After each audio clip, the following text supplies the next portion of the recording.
I want to explain Jim Comey's Fourth Amendment challenge. Uh, we have a situation where 9 senators are screaming at the top of their lungs because their phone records were seized 4 years ago because they were key players in an attempt to steal an election. And that's getting all the attention. And meanwhile, Jim Comey is saying general warrant, general warrant, general warrant. And that has gotten almost no attention. It may blow up this week if he's going to challenge the evidence against him, make a Fourth Amendment challenge. He has to submit that on Wednesday. It is also the basis for his request to see the very same grand jury transcripts that Judge Cameron Curry thought were suspect. And it will go to the core of whether prosecutors have enough evidence left over to prosecute him if this thing isn't thrown out beforehand.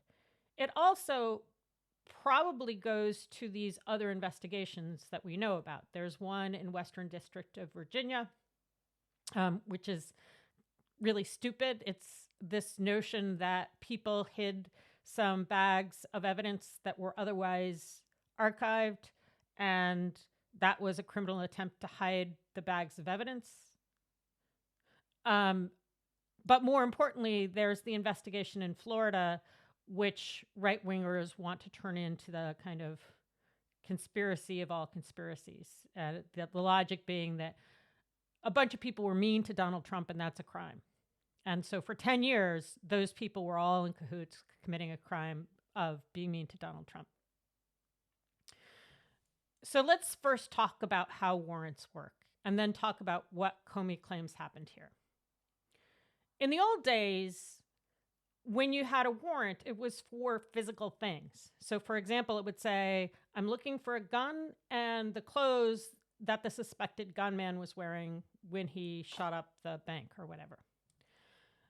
But for a long time, evidence has been more and more about data, big buckets of data. So rather than going to somebody's house and looking for that gun and the clothing, they will go either to image your phone or your computer, or they will go to Apple and Google and take all of your emails and data and texts and what have you. And when that happens, there's sort of this legal fiction that goes on, right? So FBI goes, images the computer, gets a big disk full of data from Google or Microsoft or Apple. And that, if they had access to all of that, it would be a general warrant. And there have been Supreme Court cases recently that reinforce that notion that you can't just search a phone for everything on the phone. So instead, what happens with a warrant is you go to the judge and you say, I'm investigating a crime. In this case, the original investigation was focused on a leak, 18 U.S.C. 793. And in that case, they would tell the judge, I'm looking for conversations between Dan Richman and Jim Comey about these documents that were stolen from Russian spies that came into the FBI in January of 2016. And I'm looking for anything that went into the leak that shows that Dan Richman was in the front end of that leak. And there was indeed, there were emails where Dan Richman was talking to Mike Schmidt about these stolen Russian documents, but those emails came after Mike Schmidt already knew stuff about these stolen Russian documents. So that's one of the reasons he wasn't charged. The second crime was for basically using government materials for your own good. We'll get these warrants probably either this week or next week, but it's not clear exactly what that was focused on. My suspicion is it was an attempt to criminalize Jim Comey for leaking those memos where he documented Donald Trump's corruption. And so there you would want to see evidence of the memos. And the FBI then, having gotten that warrant, has only legally seized the stuff it says it's looking for. They still have all the rest. It's out of scope. It's non-responsive. but they have only legally seized the stuff that is covered by the warrant. Then on top of that, there's the privilege question, right? And so Dan Richman was a lawyer, also Jim Comey's buddy, for a period after Jim Comey was fired on May 9th, 2017. He was formally retained by Jim Comey and therefore had a privileged relationship with him. And from that point forward, the FBI is not allowed to have any of that unless they can make a claim that Richman inappropriate claimed privilege. And once you have those documents, once you have the scope documents, the unscoped documents, the privilege documents, those are supposed to be sacrosanct. Those are supposed to be kind of locked up with digital doors and locks, right? And after a certain period, you're supposed to throw away all of the stuff that you don't need. And if you want to use that stuff for a new investigation, what you're supposed to do is go get a new warrant, right? So in the Michael Cohen case, his first warrants, which Robert Mueller got, were focused on he's getting hundreds of thousands of dollars from a Russian oligarch just after Trump wins the election. That looks like foreign influence peddling. Well, scummy but not illegal. But while I was looking there, I found evidence of this taxi fraud and bank fraud. And so SDNY, that got moved to SDNY. SDNY got a new warrant for the bank fraud stuff to access the material seized, but it's a different scope of material seized, right? So they're only accessing the stuff that's about the bank fraud stuff. But while they were looking at the bank fraud stuff, then they found the Stormy Daniels payoff, and then they went back and got a new warrant for the Stormy Daniels payoff. And that's when they got warrants for Michael Cohen's phone, and that's when they found the recording of Michael Cohen recording Donald Trump telling him to pay off Stormy Daniels. So that's how it's supposed to work. Every time you use that big pot of data for a new crime, you go back, get a new warrant. And then you have a new scope for that data. And anything that's out of scope after a period of time, say 5 years, you throw out the rest of the data. What happened here, prosecutors sort of blew it, or the FBI sort of blew it. Because what happened here is that an FBI agent, right before the Dan Richman interview, was told, go look for communications between Comey and Dan Richman. And they did. And as they were looking for it, in the pack of data that they were given, which was a disk, they discovered something that was clearly privileged. And they're like, oh shit, I've seen something privileged. And there was this drama about what to do about it. That data wasn't used for the interview with Dan Richman. There was a show the next week when they were indicting it. That agent said, here are 2 pages of texts that you can use in presenting to the grand jury. Somehow 8 pages of texts were presented to the grand jury, which we can come back to. And then when new prosecutors came in, they were like, fuck, what do we do with this? Because we're going to get in trouble with our entire case if we don't do anything. And by the way, we want those texts that we don't think were really privileged. We think that that's a grand conspiracy to leak classified information to be mean to Donald Trump that we want to use in that other investigation. So they told Comey about it without yet giving him his discovery. And then they said to the judge, we want to go breach privilege without yet giving Comey the discovery. And Comey was like, fuck you, give me the discovery. And so eventually they had to give him the discovery. This is stuff that they were supposed to give him right away. This was stuff that went to the core of the indictment. And when he looked at that, he was like, first of all, I think that you didn't honor the privilege. Like, you found something privileged. You said you kicked that one agent off the case, but in fact, and it may be what I just explained to you, which is only 2 pages were supposed to be used with the grand jury, but 8 pages were used with the grand jury. But more importantly, Comey was like, this is unscoped material. This is all raw data, right? So there, once upon a time in 2019, 2020, there was a subset of this data which was designated as stuff Dan Richman, that stuff we took from Dan Richman. They took it legally, that we can use in this investigation of a leak and of appropriating memos to be mean to to Donald Trump.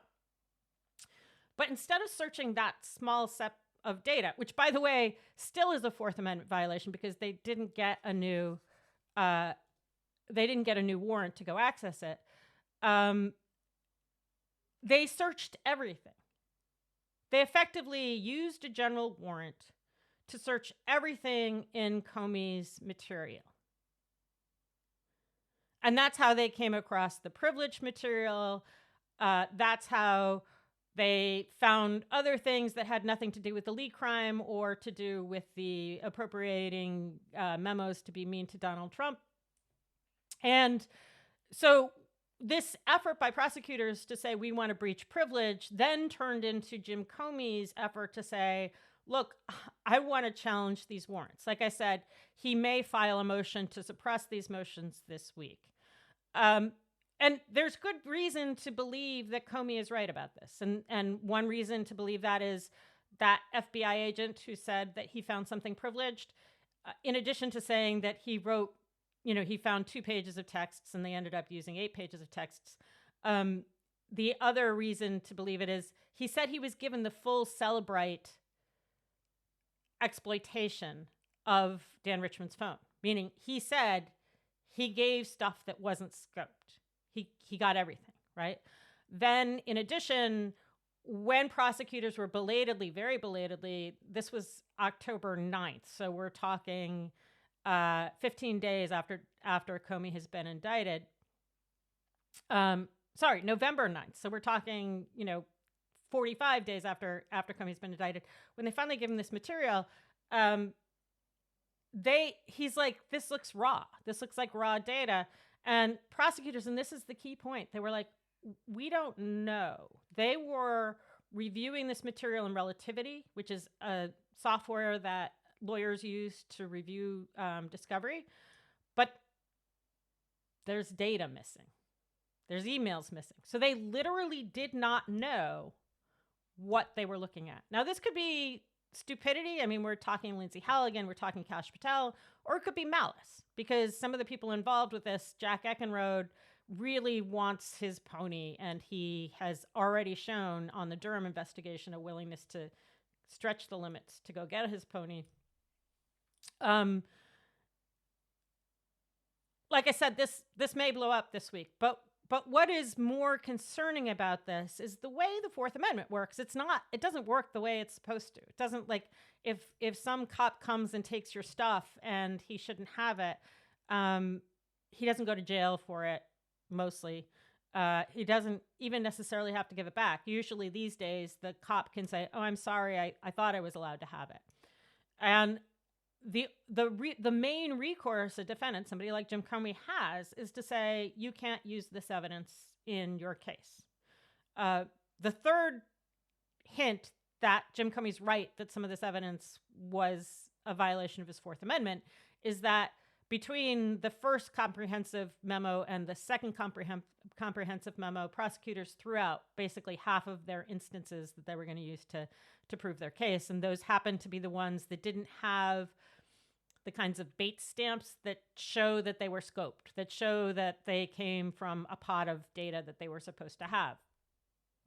So there's no way for Jim Comey to say, at least not in general law, to say, holy shit, you've been investigating me with a general warrant. Throw out all this data you took from Dan Richman 5 years ago. And if you want to investigate me, you've got to start over. And of course, the statute of limitations on some of this has died, and they can't use the fact that they peeked at his privileged material to go get the same privileged material. But there's not a way, short of saying Pam Bondi, when she re-ratified this indictment, already had noticed that they had violated my Fourth Amendment rights to get to it. So you can no longer say you have good faith belief that that indictment was based on legally obtained materials. We'll see what happens with that re-ratification. But